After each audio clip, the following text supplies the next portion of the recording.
Gerardo en particular me prestaba ropa, me regalaba esto, a veces me pagaba las cenas, porque a mí Para el público, él es el diamante negro, rico, seguro de sí mismo, rodeado de lujo y vinculado a historias de fama, vida nocturna y amistades de la alta sociedad, como su temprana relación con Luis Miguel. Pero detrás de esa imagen, la vida de Roberto Palazuelos ha sido todo menos pulida, porque lo que Palazuelos está revelando ahora no se trata solo del éxito, sino de todo lo que casi lo destruye. Una infancia abandonada, una relación fracturada con su madre tan grave que alguna vez dijo, "Para mí está muerta". Una larga lucha oculta con la adicción que casi le cuesta la vida y un camino que no siguió ninguna ruta normal. Terminar la escuela tarde, obtener un título en Derecho a los 45 años y reconstruirse desde cero mientras el mundo solo veía la superficie. Así que la pregunta ya no es en quién se convirtió Roberto Palazuelos, sino que tuvo que sobrevivir para llegar a hacerlo. Y ahora, por primera vez, finalmente está admitiendo lo que muchos sospecharon todo el tiempo: la infancia de Roberto Palazuelos. Roberto Palazuelos nació el 31 de enero de 1967 en Acapulco, Guerrero, de padre mexicano y madre franco-estadounidense, quien fue modelo. Creció como hijo único de esa relación, aunque más tarde descubrió que tenía 5 medio hermanos de otros vínculos familiares. Su vida temprana ya estaba rodeada de glamour y conflicto. A menudo recuerda cómo todo comenzó en Acapulco, cuando su madre llegó a la ciudad para una sesión de fotos en el famoso Hotel Villavera. Ese momento lo llevó a ser fotografiado para Vogue y fue allí donde conoció por primera vez a su padre. Como él mismo lo describió después, "Mi mamá era muy hermosa. Nuestros ojos vienen completamente de ella". Pero lo que parecía un comienzo glamuroso rápidamente se convirtió en algo mucho más complicado. Palazuelos ha descrito a menudo un momento que lo cambió todo. "Un día simplemente me tomó y dijo, 'Este niño es mío'", y me llevó a Nueva York sin avisarle a mi padre. Según su relato, su madre salió de México de manera repentina, llevándole a Estados Unidos con documentos oficiales, mientras comenzaba la confusión y el conflicto entre ambas familias. Dejándolo a Estados Unidos con documentos oficiales, mientras comenzaban la confusión y el conflicto entre ambas familias. En su versión, su abuelo, Gerald, pronto se convirtió en una figura poderosa en la historia. Lo describe como un hombre con enorme influencia que vivía en una vasta propiedad y organizaba grandes reuniones con políticos, jueces y figuras públicas. Palazuelos a menudo lo compara con Don Corleone de El Padrino. A partir de ahí, la situación se intensificó en un profundo conflicto familiar por la custodia. Su abuelo, según cuenta Palazuelos, dejó claro lo importante que era el niño para el linaje familiar, diciéndole a su madre, "Tu hijo, por encima de todos mis nietos, es extremadamente importante porque es mi línea directa". Las tensiones crecieron aún más a medida que la relación entre sus padres se desmoronaba. Palazuelos ha dicho que su abuela advirtió a su madre que podía abandonar el matrimonio si lo deseaba, pero le impuso una condición estricta: "Si te pido una cosa, ni siquiera pienses en llevarte a Roberto". A pesar de esto, su madre finalmente volvió a llevárselo, lo que dio lugar a un periodo de incertidumbre y separación. Según su relato, los familiares tuvieron que rastrear sus movimientos por distintas ciudades después de que ella dejara Nueva York y se mudara con frecuencia mientras trabajaba en varios empleos, a veces dejando pequeño Roberto a cuidado de otras personas mientras trabajaba largas horas. La situación finalmente escaló hasta convertirse en un esfuerzo coordinado de su familia para encontrarlo. En palabras de Palazuelos, empezaron a hacer trabajo de inteligencia para averiguar dónde estaba el niño. Finalmente lograron localizarlo y su padre, junto con otras personas, fue a traerlo de vuelta. El secuestro que se convirtió en una persecución internacional. Roberto Palazuelos suele recordar uno de los momentos más caóticos y decisivos de su infancia como una historia que parece casi irreal.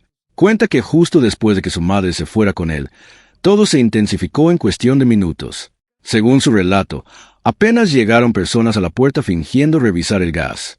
Cuando una joven adolescente que se encontraba en el apartamento abrió la puerta, la situación cambió de repente. Palazuelos lo describe sin rodeos. Agarraron a la chica, la amordazaron y la ataron. Recuerda la confusión de ser un niño atrapado en algo que no entendía. No era nada personal. Recuerda haber oído, como si lo estuvieran justificando. Luego llegó el momento en que una voz adulta dijo, «Soy el padre. He venido por mi hijo». Todo a su alrededor, dice, se movió rápidamente después de eso. Controlado, tenso y cuidadosamente planeado. A partir de ahí, la situación escaló mucho más allá de una disputa familiar.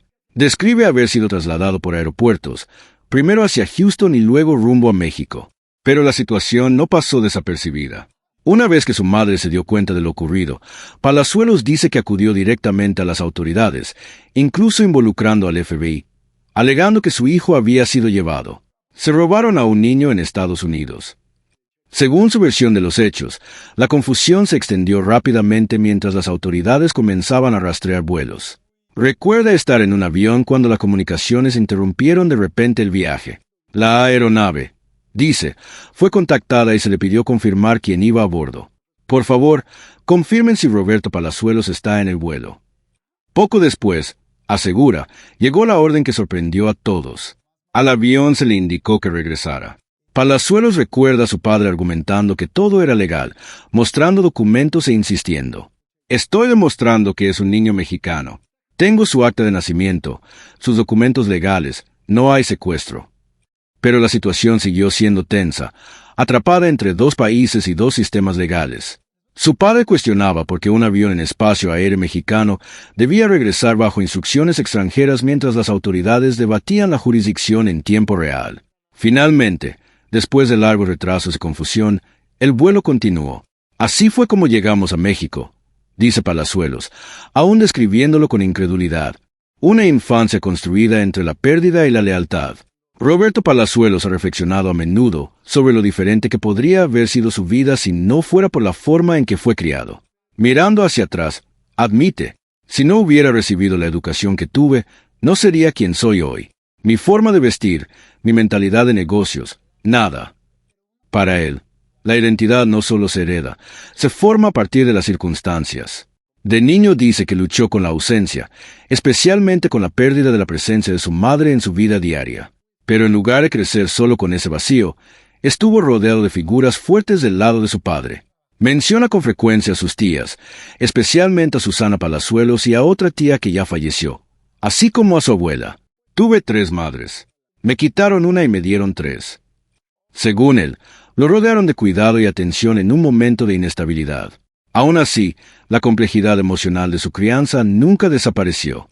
Describe una infancia llena de separaciones, batallas legales y constantes movimientos entre familias y figuras de autoridad. En un momento dado recuerda advertencias y restricciones impuestas a su madre y un entorno legal que rápidamente escaló a investigaciones formales y decisiones de custodia.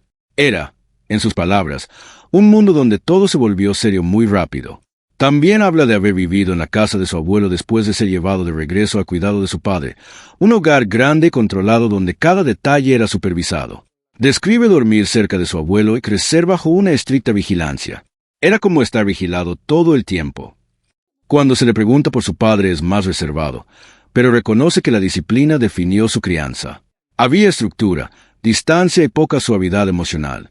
Gran parte de ello, sugiere, provenía de intentar protegerlo de la inestabilidad. Pero las partes más dolorosas de su historia están ligadas a la pérdida. Recuerda el asesinato de su abuelo como un punto de inflexión que afectó profundamente a la familia, seguido de violencia y amenazas que los obligaron a mudarse nuevamente. Según su relato, incluso la casa en la que vivían fue destruida y la sensación de seguridad desapareció por completo.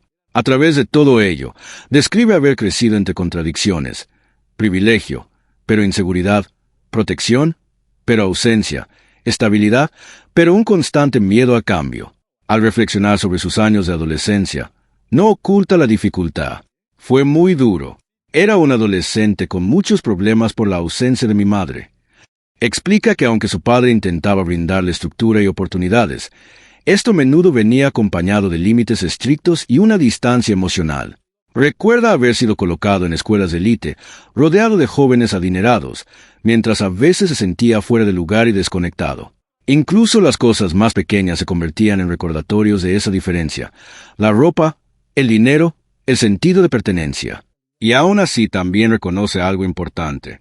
Esa lucha me formó. Al mirar a su propio hijo hoy, reflexiona sobre lo diferente que maneja la paternidad. Donde su padre fue estricto y reservado, él intenta ser presente y generoso. Es un contraste del que es muy consciente y que aún carga con peso emocional.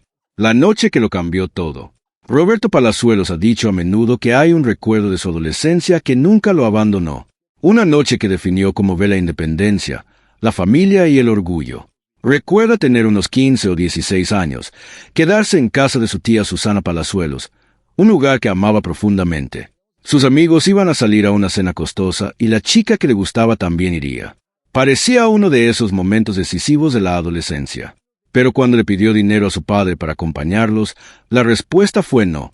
Lo que siguió, dice, lo golpeó más de lo que esperaba. Se encerró en su habitación y no pudo enfrentar la idea de decirle la verdad a sus amigos. En su lugar, inventó una excusa diciendo que estaba enfermo por una intoxicación alimentaria. La vergüenza fue horrible. Esa noche, dice, lloró solo. A la mañana siguiente algo dentro de él había cambiado. Nunca volveré a pedirle nada a ese hombre.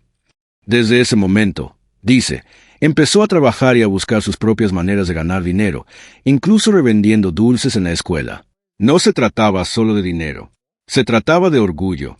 Más tarde reflexiona que la severidad de su padre lo formó, pero también dejó profundas marcas emocionales. A menudo dice que necesitaba a su madre durante esos años, pero ella ya no estaba en su vida y nadie parecía saber dónde había ido. Para cuando cumplió 18 años, incluso figuras clave de su pasado, incluido su abuelo, habían fallecido, y gran parte de su historia familiar parecía haberse desvanecido. En su búsqueda de respuestas, finalmente intentó localizar a su madre por su cuenta. Describe cómo llamaba a operadores internacionales tratando de reconstruir información con muy poca guía, navegando un sistema que le resultaba confuso y distante. En un momento, incluso llegó a una situación en la que alguien se ofreció a contactarla en su nombre, pero nada era sencillo. Cuando finalmente intentó hablar con ella, describe una extraña distancia emocional. Dice que no podía llamarla mamá y tampoco encontraba la manera adecuada de iniciar la conversación. No sabía cómo llamarla. No podía decir mamá y tampoco podía decir su nombre. Lo que más deseaba no era confrontación, era comprensión. Quería saber quién era ella, porque se había ido y como su historia había comenzado de esa manera. Necesito conocerte. Necesito entender por qué pasó todo. Recuerda haber esperado cerca de una calle donde creía que finalmente vería a su madre.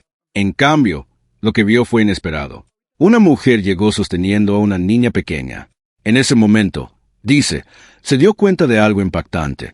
Tenía una media hermana llamada Sabrina. Para él fue desconcertante. Ni siquiera sabía que existía. Pero cuando miró a la niña, algo lo detuvo. Dice que sus ojos eran idénticos a los de su madre. Ese detalle fue lo que más se le quedó grabado. Describe haber sentido una conexión emocional inmediata con la pequeña. Me enamoré de ella. Con el tiempo se convirtió en la única relación familiar que le resultaba natural, incluso cuando otras permanecían distantes o sin resolver. Poco después pasó tiempo con su madre, quedándose con ella durante algunos días y escuchando su versión de todo lo que había ocurrido. La separación, las tensiones, las amenazas y la larga historia que había dividido a su familia. Por primera vez comenzó a comprender partes de la historia, también desde su perspectiva. Pero incluso cuando las relaciones comenzaron a reconstruirse, nada se sentía sencillo. Reflexiona sobre haber crecido con privilegios y al mismo tiempo con una ausencia emocional. Por un lado, tuvo acceso a educación, riqueza y oportunidades. Por otro, describe una infancia sin cercanía afectiva. Lo tenía todo, pero no cariño. Esa ausencia, dice, moldeó la forma en que hoy entiende el amor y las relaciones. Reconoce abiertamente que la distancia emocional es algo con lo que aún lucha. No me enseñaron a amar. Afirma que eso influye en cómo expresa sus sentimientos incluso ahora. Al mismo tiempo, reconoce cómo la disciplina y la formación legal de su padre lo marcaron intelectualmente. Con los años desarrolló un fuerte interés por el derecho, utilizándolo no solo como profesión, sino como una herramienta para entender y manejar conflictos familiares, temas de herencia y responsabilidad personal. A menudo describe momentos en los que el conocimiento legal y las emociones familiares chocaban, especialmente a tratar asuntos de herencia y propiedades ligados al legado de su abuelo. En esas situaciones, dice que tenía que pensar con claridad, incluso cuando las emociones eran complejas. A pesar de la tensión, también habla de un respeto creciente dentro de su familia con el paso del tiempo. A través de decisiones legales, crecimiento personal y distancia, las relaciones fueron cambiando lentamente hacia algo más equilibrado, aunque nunca sencillo. Y por debajo de todo, reconoce una verdad más profunda sobre sí mismo. La gente suele interpretarlo mal. Desde fuera ven confianza, riqueza e imagen, pero por dentro, dice, hay otra versión marcada por la ausencia, la disciplina y vacíos emocionales que nunca desaparecieron del todo. Los años de excesos, amistades y reinvención. Roberto Palazuelos suele mirar atrás a sus primeros años como emprendedor en Tulum, alrededor de 1997, como un periodo de burla y transformación. Recuerda haber abierto uno de sus primeros hoteles allí y ser objeto de burlas por parte de personas que alguna vez consideró amigos. En una mesa, incluso el hijo de un presidente supuestamente le dijo, «Palazuelos, cuéntanos cómo está tu hotel. No tiene electricidad». Dice que ese tipo de humillación se le quedó grabada, pero también lo fortaleció. Años después, cuando Tulum se convirtió en uno de los destinos más caros de México, muchos de esos mismos, afirma, ya no podían permitirse entrar al mundo del que antes se burlaban. Pero junto a las dificultades empresariales, su vida personal estuvo marcada por un círculo inusual de figuras poderosas y famosas. Palazuelos describe haber crecido rodeado de amigos influyentes de su padre, incluyendo figuras como Andrés García y otros miembros de la élite política y del entretenimiento en México. Recuerda a García llegando a su casa con una guitarra y tequila, bromeando. «Abogado Roberto, vine por un trago y un poco de asesoría gratis». En ese ambiente, la política, la fama y el caos solían mezclarse libremente. También recuerda conexiones con figuras vinculadas a la industria del entretenimiento de la época, incluyendo interacciones tempranas relacionadas con Luis Miguel y su círculo familiar. Según Palazuelos, esos años incluyeron reuniones, encuentros y presentaciones que más tarde formarían parte de la historia de la cultura pop en México. Entre amigos, dice que la vida era tanto imprudente como formativa. Recuerda haber sido parte de un grupo de adolescentes que pasaban tiempo juntos en lo que llamaban el Club Vampiro, un lugar improvisado donde las travesuras a menudo cruzaban la línea hacia el peligro. En sus propias palabras, describe momentos caóticos que hoy parecen casi irreales, aventuras que difuminaban la línea entre el juego infantil y el riesgo real. También habla de Andrés García con un afecto especial, describiéndolo como un mentor y una figura paterna. Él me tenía un gran cariño y yo le tenía un cariño de hijo. La relación se mantuvo mucho más allá de esos primeros años. Al mismo tiempo, admite que crecer en ese entorno implicaba violencia e inestabilidad. Recuerda incidentes en la escuela donde fue acosado e incluso herido, lo que provocó reacciones protectoras por parte de los adultos a su alrededor. Con el tiempo llegó a ser conocido por una imagen más dura, algo que reconoce fue moldeado por esas experiencias. También reflexiona sobre su larga amistad con Luis Miguel, diciendo que formaban parte del mismo círculo social durante su juventud. Sin embargo, rechaza firmemente las representaciones posteriores de su relación en dramatizaciones mediáticas. Según él, las historias mostradas en pantalla, incluyendo peleas y traiciones, fueron exageradas o completamente ficticias. Nunca peleé con Luis Miguel en mi vida. Afirma que su relación real fue muy distinta a como se retrató después. Fama, excesos y la creación del diamante negro. Roberto Palazuelos suele describir su vida en capítulos que parecen casi demasiado extremos para ser reales. Historias donde la fama, la amistad, la adicción y la supervivencia chocan constantemente. Recuerda un punto de inflexión en Acapulco cuando la violencia comenzó a cambiar el mundo en el que creció. Dice que fue en ese momento cuando Luis Miguel dejó la ciudad tras una tragedia cercana que involucró a un antiguo profesor. Para Palazuelos, ese fue el instante en que Acapulco empezó a perder su inocencia. Años después dice que se reencontraron brevemente en Miami, saludándose con afecto tras un largo silencio. Su primer gran salto en la televisión llegó con Muchachitas, un éxito masivo que, según él, alcanzó índices de audiencia de hasta 46 puntos. En ese momento no había competencia real en la televisión mexicana y el programa se convirtió en un fenómeno cultural. Palazuelos lo recuerda como su primer contacto real con la fama y la presión. Más tarde describe cómo el éxito puede distorsionar rápidamente la percepción. Cuando dejó un proyecto, los ratings cayeron y por primera vez se sintió indispensable. Pero ahora reflexiona que la fama crea ilusiones. Lo único esencial en una producción es el vestuario. Dice, recordando cómo el éxito en su momento se le subió a la cabeza. En ese mismo periodo se integró a un círculo más amplio del entretenimiento que incluía figuras como Andrés García y describe una juventud llena de fiestas, influencia y energía imprudente.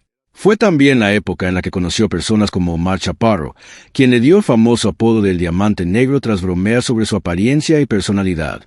Pero detrás del glamour admite abiertamente que había un lado oscuro.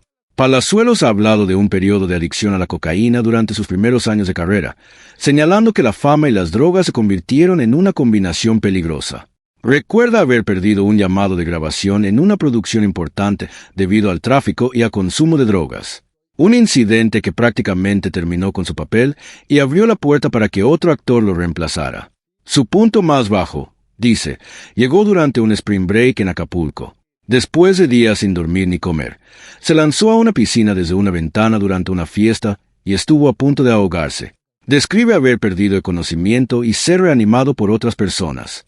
Esto tiene que parar. Recuerda haber pensado. Incluso después de intentar dejarlo, recayó antes de finalmente lograr abandonar la adicción más tarde. También habla de otros momentos caóticos relacionados con la violencia y problemas legales, incluyendo incidentes armados que lo llevaron a enfrentar investigaciones. Según su relato, finalmente fue liberado porque se determinó que actuó en defensa propia. Pero la experiencia lo dejó profundamente afectado y decidido a cambiar su vida. Nunca más. Dice al recordar ese periodo. Junto con la fama y el caos, su vida personal también cambió. Su matrimonio con Yadira Garza duró más de una década y fue muy público, incluso televisado en su momento.